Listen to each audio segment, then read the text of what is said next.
But we, as followers of Jesus, we have the best tradesman for the job. Jesus is him. Now, most of you in this room have made a decision to follow Jesus, or at least along the journey at some stage, discovering what it means to follow Jesus. And to follow Jesus doesn't just happen in this world. To follow Jesus, it's not something that, I just woke up one day and I just found out I'm following Jesus. It doesn't just happen. It's actually a choice that we make. It's actually multiple choices that we make.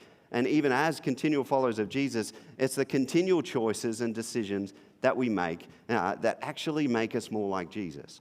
That actually allows us to become more like Jesus. And it's those choices that we make that makes us more qualified. That actually we become more like Jesus. We become more like the incredible tradesman that he is. Now, in our culture, when we're looking at becoming like Jesus, so often we focus on the outward sort of appearances. So often we focus on kind of what we do, what happens. We live in a very hurried world. It's busy, and it's getting more busy and more busy, and there's more pressures and more pressures. And so often that culture starts to creep in to our following Jesus. It starts to integrate into what we are to follow Jesus. Now, we're in John 15, verses 1 to 8, if you want to open your Bible today. We're going to discover what Jesus says into this space and really discover a goal that Jesus wants us to work towards in our following and our apprenticeship to Jesus. John 15, verse 1 says, I am the true vine, and my Father is the gardener. He cuts off every branch in me that bears no fruit, while every branch that does bear fruit, he prunes, so that it will be even more fruitful. You are already clean because of the word I have spoken to you. Remain in me, as I also remain in you. No branch can bear fruit by itself. It must remain in the vine. Neither can you bear fruit unless you remain in me. I'm the vine, you are the branches. If you remain in me and I in you, you will bear much fruit. Apart from me, you can do nothing. If you do not remain in me, you are like a branch that is thrown away and withers. Such branches are picked up, thrown into the fire, and burned. If you remain in me and my words remain in you, ask whatever you wish, and it will be done for you. This is to my Father's glory, that you bear much fruit, showing yourselves to be my disciples.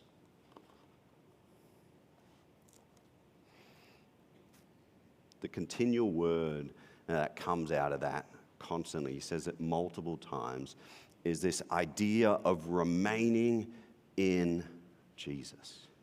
Remain in Jesus. Those who remain in me and I in them will produce much fruit. For apart from me, you can do nothing. Now, we have to be cautious as we read this very passage. Our culture reads this passage, and most of you read this passage and go, yep, sweet, remain with Jesus. Yep, that's the good thing. And we look at the goal of discipleship through this passage about bearing fruit. We look at the output in this passage. Who looked at the output? Who saw the bearing fruit space? Yeah. Our culture goes, okay, sweet, remain with Jesus. Okay, we just got to bear fruit. And we look at the output. We look at what happens on the outside. Our culture does that to us. We're ingrained in our culture, and that's what it's about. And that's what we and we're looking at this output. We're looking at the nice branches, the nice leaves, and what's it looking like on the outside. And we've got to be cautious That's not what this passage is about. The fruit is something that just happens because of the goal that Jesus has for us. It's something that happens because we do something. It's not a focus for us. We're not focusing on the fruit. But if we focus on something else, fruit will happen. I've got my pumpkin vines here today, and you're probably wondering what they're about. My lovely pumpkin vines. Now, I got a photo of my pumpkin vine at my place. Now, this vine just started growing and decided that position in the yard was the best place to go. And so it started growing all along the ground. And as it started growing along the ground, it got bigger and bigger and bigger, and it looked amazing. It's in the area of our yard, there wasn't much there, so it was kind of like, oh, it's fine, I could just let it grow. One of the amazing things, you won't see it in these leaves, but the leaves for this pumpkin vine were huge. It was like a broad brim hat. It was so big. They were literally that big. This is not fish exaggeration. They were that big. You could wear it like a hat. It would wither and die quickly, but you could wear it like a hat. And it kept going and going and going. But as I went down to the vine every day to check if it produced any fruit, to check if there was any female flowers that I could pollinate, and so that I would grow pumpkin, there was very few female flowers. The vine looked amazing. It looked really healthy. There were big leaves. It was growing and growing, and it was getting. And I'm going, surely this vine has got to produce a lot of fruit. Me, cultural mindset, I'm looking for the fruit. I'm looking for the fruit. I'm going, it's healthy. It looks good. I've got to kind of look for the fruit. I know they're vegetables, but bear with me. I'm looking for that. I'm looking for what it produces. And it goes along and along, and it just wasn't producing much fruit. I got a few on there, and they were sort of small and not very nice, and I'm thinking, must be just what the vine is like. Maybe those vegetables, it just doesn't produce much fruit. Now we put a sandpit, as you can see, down the back there, in a mud kitchen, and it was really hot during summer. And so I saw someone that built and grew pumpkins on a mesh. And so I thought, that'll provide one shade for the sandpit, but then I could also grow the vegetable vines, and when I grass down the back there finally, it won't take over the grass. So I thought, sweet, there's multiple benefits to this. And so what I did is I got the vine and I started weaving it around the mesh, and it started growing and growing. Now, as a result of weaving it around the mesh, the leaves didn't grow as big. The leaves started getting smaller. The plant actually didn't look as nice. And I thought, oh no, I've killed the plant. I've ruined it. Me and my good gardening skills have really destroyed the plant. But what I discovered is as it grew over there, one, it didn't grow as quickly. When I was growing it on the ground, one day you'd come there and it would be about that long, and the next day it's all the way over here, and you're just going, it just kept shooting out these branches, these runners off there. And then at every point between these nodules, these little climber sort of things would actually turn into roots, and they would stick themselves in the ground. And you see that it kept growing and growing and grabbing more nutrients and more nutrients, and the leaves were bigger and leaves were bigger when it was on the ground. And it was not only grabbing nutrients from the stem of the plant, but from the ground, so each of these runners. But when I put it on the mesh, when I actually put it onto the mesh, it didn't have that opportunity. It didn't have that opportunity to go in the ground with each of the nodules. And so it didn't grow as fast. It didn't grow as well, the vine. But what I actually discovered, that in one vine on the ground, there'd be maybe one female flower. And if I missed the one day when the female flower opened, that whole vine would not produce a pumpkin. If I missed pollinating it. But when I started to grow it on the mesh, I not only had more than one female flower that I could pollinate, but multiple. This morning, that was a photo the other week, but this morning there was about 4 female flowers that I could pollinate from that little area of pumpkins. I had vines. Now, it can only support 1 pumpkin per vine, but I had multiple pumpkins on the vine, and it would pollinate, and it would have to decide which pumpkin to put its energy into. There was actually an abundance of fruit, an abundance for there. And some of them, as you can see, are significantly large. This is one of my pumpkin styles. I go, it's a big pumpkin. These are really long pumpkins. My little Jap there is quite a small one because I picked it early. But there is some big fruit hanging off the vine there. Bigger leaves, bigger pumpkins. Actually, as a result of putting it up there, there is actually more fruit. And so as I'm sitting there and I'm going, what is the difference that I've done? It's actually got less opportunity for more nutrients to get from the ground. But what I discovered is that where it was getting its nutrients from was only the stem of the plant.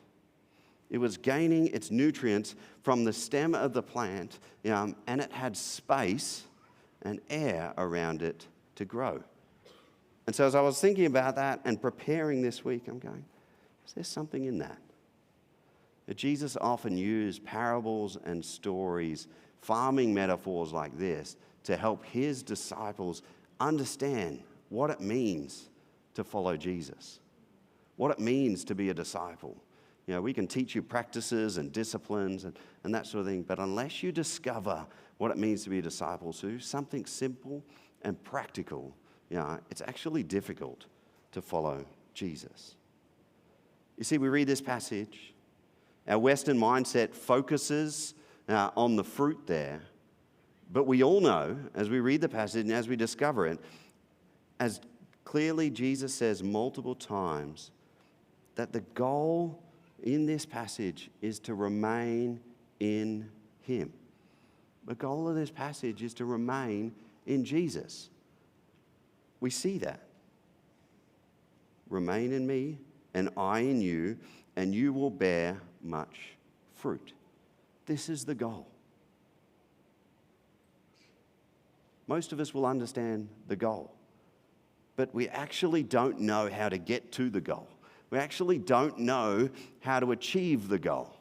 You see, as my vine was growing along the ground, it knew by its DNA, why it was created, that its job is to bear fruit. Its job is to create pumpkins.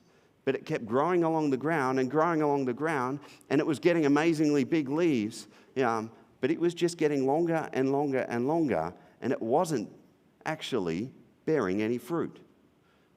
It looked amazing, but it wasn't doing the main thing that it was designed to be.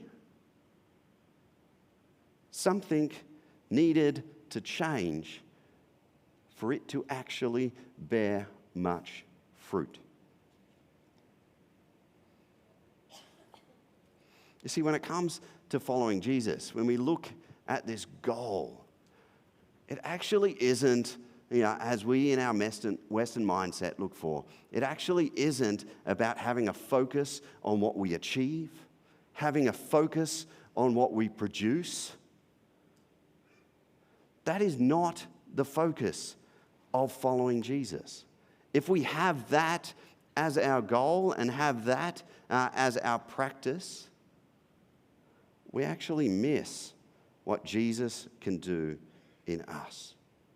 You see, we treat our life in ministry and outside of ministry and in life as a disciple about what we can cram into our life, what we can achieve, what we can produce.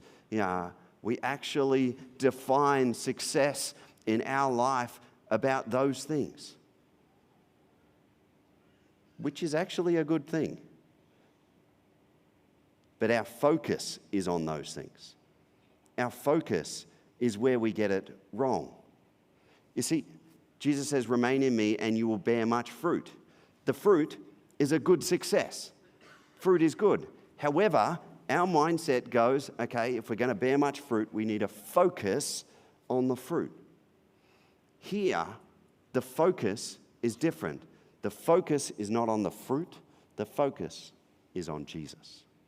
The focus is remaining in Jesus. And the focus is actually getting our source of life, is getting our purpose not on the fruit that we achieve and what we produce, but that it's in Jesus. You see, when I put the pumpkin vine on the mesh, its nutrients, its main nutrient source was only from the vine stem. It couldn't get it from anywhere else. It was from the vine stem. And then as it got its source of nutrients from the vine stem, not from these little nodules which you could grab in the ground and grab extra nutrients, it actually bore more fruit. I'm actually knocking off flowers that want to bear fruit because there's too many. There's an abundance. It has produced an abundance, and its main source of nutrients isn't in its own strength and the nutrients from the vine. Its main source of nutrients is from the vine stem. This is the core of this passage. To be a disciple of Jesus, we are to remain in Him and to discover our focus is on Him. Now, this is subtle. We want to, in a church, and we want to, in our own lives, produce much fruit. We want to produce significant fruit, big fruit, abundant fruit. The pumpkin I got the other day was this big. Same thing, not fish sizes. It was huge. I've got props to hold the mesh up because the mesh wasn't strong enough to hold it up just to keep the fruit on there. I'm thinking about like slings and all sorts of things to try and sort of keep it up there. It just kept growing and growing and growing. It had never done a fruit that large on the ground in its own strength. You see, we want to bear much fruit. We want to see more people come to know Jesus. We want to see people discovering Jesus in our community. We want to see them loved and cared for and connected. This is a good thing that we want to produce much fruit. But our focus as a disciple of Jesus needs to be on remaining in Jesus. Not about what we do and what we achieve and what we can kind of cram into our life to achieve these things. But our focus needs to remain in Jesus. And it's subtle. It's so subtle, the differences of focusing on fruit and remaining in Jesus. It's a slight shift, but it makes a significant difference. You see, one of the ways that we can do that in this hurried world is that we need to create space. We need to create space in this hurried world for Jesus to work. It's too easy to cram our lives with this and that and the other and just continue to add to our lives. To actually remain in Jesus requires space to do so, a focus to do so, to remain in Jesus. Now, I was talking to someone even last week. They were talking about all the different things, all the ministry opportunities, and they felt the pressure of being so busy and so overburdened, and they're doing amazing things, and you can see fruit coming from their lives. And they were thinking, we need to prune back, we need to sort of tear back so that we have space for family, space for Jesus, space to actually operate and continue to do what we're doing. Now, they were thinking the right thing. The focus of continuing to do what they're doing, to have the space, was the good thing. And that's good. And most of us have gone through those things. There's seasons where it's busy, but if you're continually in that busy season, you wear out and you actually don't have space to remain in Jesus. And so the first thing we often do as followers of Jesus is we stop serving in the ministry. This is not good. The first thing we often do is go, oh, well, I'm serving in this and serving in that and serving in there. Work's non-negotiable. I need to do that. We need to do that. And we start to pare back on what we're serving. Some people get to the point where they're so busy that they not only pare back, they kind of just explode their life and just give up everything and try that. We don't want you to get to that stage as a disciple of Jesus. We do need to create space, though, in our life, in our regular rhythm, to focus on Jesus so that he remains the core of what we do. That the fruit will flow from that because we remain in Jesus. This is the goal of a discipleship, is actually to be with Jesus. This is a goal. So how do we do this? Jesus gives us many options and many specific disciplines that we can integrate into our life. And you're probably thinking already about spaces in your life, or ways in which you can add to that. Sometimes in our Western mindset, when we think, I need space for Jesus, we often go to the addition space. We actually don't pare back, we add. We go, I need space to be, okay, well, I need to read my Bible more. And so that's adding to your life. I need to be praying more, so we're adding to our life. And we keep adding from our Western cultural mindset, because it's about doing. This is what we live out. Just do more. Just do more. You're reading the passage and go, okay, well, I need space for Jesus, so I'll just do more things. That doesn't normally work. We actually just wear ourselves out more, burn ourselves out more. And so we either sit on one stage where we do more and add more to our life, or we actually just give up everything. These are two spaces you don't want to be in as a follower of Jesus. But we do need to work out and start to put some good disciplines and rhythms into your life, so that you can continually remain with Jesus at all times. One of the key practices that I have integrated into my life, that I've been doing for a number of years now, and most weeks I get this, but that is a Sabbath day principle. Now, there's many ways you can do these sort of things, but for me, a Sabbath practice is one of the ways that I make sure that I remain with Jesus. It's one of the ways that I actually make sure that my ministry and whatever God has called me to, whether small or big, is that I'm actually relying on Jesus' strength. I'm relying upon him and not my own strength.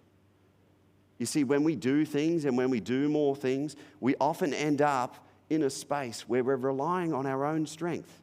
We're just like that pumpkin vine that just keeps going out and growing bigger and looking bigger. And from the outside, your ministry, your workspace, whatever it is, looks amazing.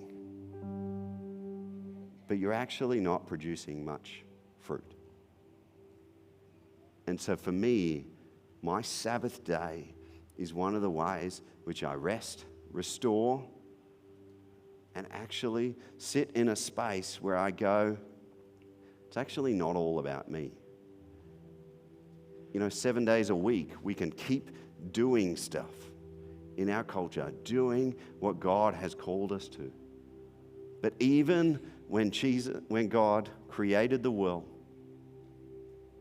he set a pattern for us. He worked 6 days, and on the 7th day, he rested. Now, sometimes when we go about our week, we think, okay, if I don't respond to that phone call of somebody who's in need, if I don't respond to that message today when somebody's in need, maybe something will happen.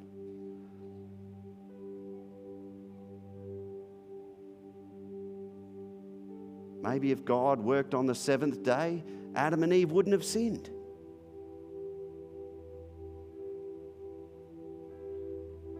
It's not going to be the case. Things are still going to happen.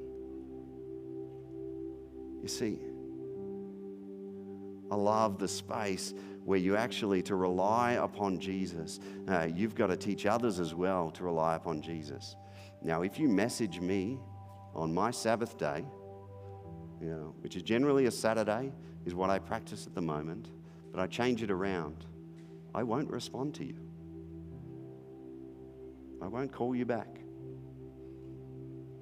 On that day, rely upon Jesus. Because I'm trusting that God is bigger than me. I'm trusting that God has a greater plan for me. I'm trusting that God is actually the one that we're serving. I'm trusting that God is the one that can actually meet your needs. God is the qualified tradesman. I'm not. Pastor Craig is not. Our elders are not. We may be further along the journey, know some practices, but we're still, following Jesus just like you. And so the Sabbath principle allows me to sit in a space to trust upon Jesus. Allows me to sit in a space where I remain in Him, where I think, I could do something today that would make a difference and would bear much fruit. But that's my Western cultural mindset, in the doing space. Sometimes my focus needs to be on the remaining space. So I want to encourage you in some way or some form, as a practice to remain in Jesus, to keep that as a goal of your discipleship, is to integrate a Sabbath day in your life. Now, it may be once a week, it may be once a fortnight. Now, my Sabbath day is not like what we read in the Bibles where the Pharisees say, don't do anything. My Sabbath day generally is spending time with my family. Spending time and preparing and going, that day I'm actually not going to pick up the phone and respond to an email. I'm not going to respond to a phone call. I'm not going to respond to anything like that. I'll push that to the next day. It helps me restore in that space. I'll go to my pumpkin vine and give it a water my strawberries. Actually focus a little bit on God. But my day is not reading the Bible. My day is not necessarily sort of fasting. It's not about sort of adding all these things into my life and into the day. My Sabbath day is actually about stepping back, stepping away, trying to do something as a family, trying to go somewhere as a family, trying to focus on some of the things that refill me. For those of us, it might be going for a drive somewhere would be a good Sabbath day practice. You're doing something, but for you, that is restoring and that is actually refilling. Now, for those who are truck drivers or delivery drivers, the idea of driving somewhere wears you out. So don't do that. Maybe it's going to a park or heading to the beach, watching the waves, doing something that restores you. And so that the next day, you're ready to go and start back working for God. Working hard to store Him with the focus of remaining in Him. Now, I know some of you are in busy seasons of life, and this is difficult. So I want to encourage you to start putting this practice in. Our culture will say, just keep doing, just go to the shops, go do that, go do this, do that, achieve this, produce this. But what we can see from the words of Jesus, that our goal should be remaining in Him. What I've seen from my pumpkin plant is actually to bear more fruit, to produce more vegetables, is about remaining in the vine stem. Look to some of these natural things that God is actually showing some of the things that He's revealing. And so as I look at my pumpkin vine, I remember about remaining in God. Put these reminders around your house so that you can know these things.